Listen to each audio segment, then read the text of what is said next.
see, people sometimes think that sport can solve the problems of the world, which is really not the case. It can assist at the best if it is managed properly, if it is implemented properly, and if it's maybe not even used as a competitive tool, but in a recreational way of bringing people together.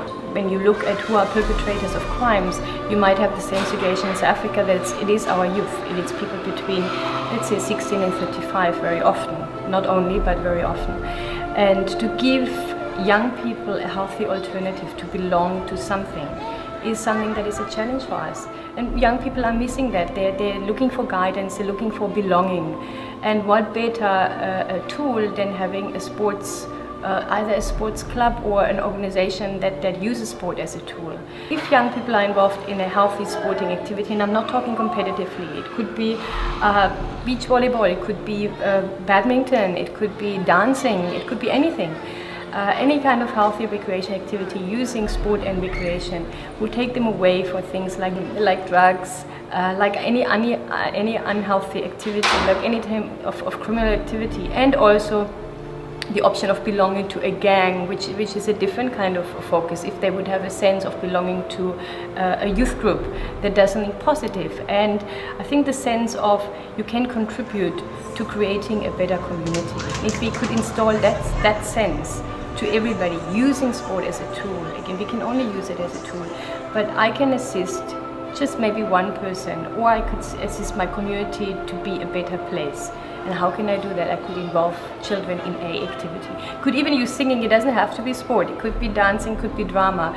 In my case, because I'm passionate about sport, in José's case, we're looking at sport as a tool. And it's a wonderful tool if it is used in a way that is inclusive. And it's socially inclusive. It includes women, it includes people with disabilities.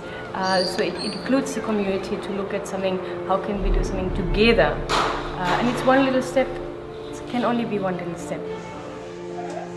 You know, to hear it from the other side of the world that there are really similar problems that we're struggling with, and sometimes we just see our little area and we don't see beyond. And then you placed 37 hours away from home in a situation where it's exactly the same, and you know you're not alone, and you know other people are there to listen, and other people are there actually also to work with you over those distances and exchange. And it was so refreshing, and looking at new ideas, what happens here, what can happen at our side. And yeah, I think it was a really unique exchange of things, and I was very happy to be here, and I'm hoping this is something that continues. And I would really like to thank the Sports Foundation for inviting us. It was a unique event. It was tremendous, and we go back richer people with this kind of expertise.